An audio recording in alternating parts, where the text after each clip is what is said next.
नमस्कार साथियों आज की वीडियो में हम लोग एमडीसी इकोनॉमिक्स का प्रीवियस ईयर क्वेश्चन पेपर देखेंगे। ठीक है दोस्तों, यानी कि आप लोग का जो एग्जाम हुआ था उसका देखेंगे क्वेश्चन, ताकि आपको समझ आ सके कि एग्जाम कैसा होता है, क्वेश्चन पेपर या फिर क्वेश्चन कैसा आता है, कितने मार्क्स का होता है, पासिंग मार्क्स कितना है, हर एक चीज़ आप समझ सकते हैं। ठीक है, तो आप लोग का जो है टोटल 75 मार्क्स का होता है दोस्तों। पासिंग मार्क्स जो है 30 है दोस्तों। एग्जाम जो है हिंदी इंग्लिश दोनों में रहता है क्वेश्चन, तो आपको जिसमें देना है आप दे सकते हैं, कोई इशू ना है। तो चलिए हम लोग देखते हैं और 3 घंटे का टाइम मिलेगा। ठीक है, तो ये आप लोग पढ़ लीजिएगा। हम लोग चलिए आगे डायरेक्ट क्वेश्चन की तरफ चलते हैं। तो आप लोग का ग्रुप ए है। ठीक है, ग्रुप ए जो आप लोग का है वो कंपलसरी, यानी कि आपको ये देना ही देना है। ठीक है, ग्रुप बी में आप लोग का जो है वो 7 रहता है, 7 में से 4 का आंसर देना रहता है। चलिए देखते हैं। Answer all questions of the flowing, यानी सभी प्रश्नों का उत्तर दें। यानी कि एक क्वेश्चन के लिए आपको 1 मार्क्स मिलेंगे। ठीक है, यानी कि टोटल 5 के लिए 5 मार्क्स यहाँ देखिए, यहाँ मेंशन किया गया है, तो ये चीज़ ध्यान रखिएगा। तो आपको इसका आंसर एक वर्ड या एक सेंटेंस में ही लिखना है, ज़्यादा लंबा नहीं लिखने का है। पहला क्वेश्चन हो जाता है कि अर्थशास्त्र से आप क्या समझते हैं। ठीक है दोस्तों, दूसरा है दोस्तों कि अर्थशास्त्र के जनक कौन है, तो ये आप लोग का दूसरा क्वेश्चन है।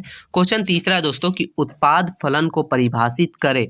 उत्पाद फलन जो है वो क्या चीज़ है, उसके बारे में छोटा सा परिभाषा लिख दीजिएगा। अब आप लोग का क्वेश्चन आगे है चौथा, वो बोल रहा है कि मुद्रा को परिभाषित किया रहे, यानी कि मुद्रा यानी कि धन। ठीक है, मनी। ठीक है, अब आप लोग का जो है दोस्तों क्वेश्चन नंबर 5वां हो जाता है कि बजट किसे कहते हैं। बजट क्या है ये चीज़। ठीक है, तो ये आप लोग का टोटल 5 है। अब ये देने के बाद आपको आना पड़ेगा नीचे क्वेश्चन नंबर दूसरा में। क्वेश्चन नंबर दूसरा जो है वो शॉर्ट टाइप क्वेश्चन है, यानी यहाँ आपको 2 क्वेश्चन मिलेंगे। ठीक है, दूसरा और तीसरा, ये दोनों के लिए आपको टोटल 10 मार्क्स मिलेंगे, यानी एक क्वेश्चन के लिए 5 मार्क्स। ठीक है, लिख रहा है निम्नलिखित प्रश्नों का संक्षिप्त में उत्तर दे। तो क्वेश्चन हो जाता है कि मांग के नियम की व्याख्या कीजिए। मांग वक्र नीचे दाहिने और क्यों झुकती है, तो ये आप लोग का क्वेश्चन नंबर हो गया दूसरा, जो कि 5 मार्क्स के लिए। अब हम लोग का क्वेश्चन नंबर तीसरा देखेंगे। बोल रहा है कि उत्पाद के साधनों की अवधारणा की व्याख्या कीजिए, यानी कि उत्पाद के साधनों की अवधारणा, उसके बारे में लिखना है। ठीक है, तो ये यहाँ से टोटल 10 मार्क्स मिल जाते हैं दोस्तों। अब हम लोग का ग्रुप बी है दोस्तों। ग्रुप बी में टोटल 7 क्वेश्चन रहते हैं, पहले ही मैंने बताया था टोटल 7 है। 7 में से किन्हीं भी 4 का आंसर देना रहता है। तो देखिए यहाँ लिखा हुआ है answer any 4 questions of the flowing, यानी कि निम्नलिखित में से किन्हीं 4 प्रश्नों का उत्तर दीजिए। एक क्वेश्चन के लिए 15 मार्क्स, यानी कि टोटल 4 दीजिएगा तो 60 मार्क्स यहाँ मेंशन किया हुआ है। चलिए हम लोग देखते हैं क्वेश्चन। हम लोग हिंदी में देख रहे हैं तो हिंदी में ही देखेंगे।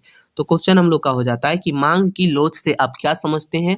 मांग की लोच को मापने की कौन कौन सी विधियां हैं, तो ये क्वेश्चन है जो कि इंपॉर्टेंट है। ठीक है, आगे हम लोग का क्वेश्चन 5वां है दोस्तों।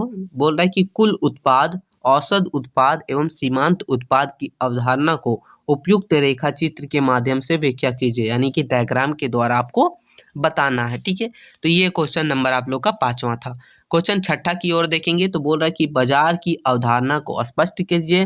पूर्ण प्रतियोगिता बाजार की मुख्य विशेषताओं एवं संतुलन के साथ करें, यानी कि आप लोग को जो बोल रहा है कि उसकी विशेषता और उसका संतुलन के बारे में लिखना है। ठीक है, अब हम लोग का क्वेश्चन नंबर 7वां हो जाता है दोस्तों। ठीक है, 7वां क्वेश्चन है, बोल रहा है कि मुद्रा यानी कि पैसे। ठीक है, मुद्रा को परिभाषित करें, इसके विभिन्न प्रकारों एवं कार्यों की विवेचना कीजिए। बहुत ही इंटरेस्टिंग सब्जेक्ट है दोस्तों इकोनॉमिक्स, थोड़ा सा आपको हार्ड लगता है लेकिन इंटरेस्टिंग है। ठीक है, अब हम लोग का क्वेश्चन नंबर 8वां है दोस्तों। बोल रहा है कि केंद्रीय बैंक एवं वाणिज्य बैंक के कार्यों के साथ अंतर स्पष्ट कीजिए, यानी कि दोनों का काम लिखना है, यानी दोनों का क्या काम है और साथ ही साथ दोनों का अंतर भी स्पष्ट करना है। तो ये है दोस्तों। ठीक है, चलिए अब हम लोग देखते हैं क्वेश्चन नंबर 9वां दोस्तों।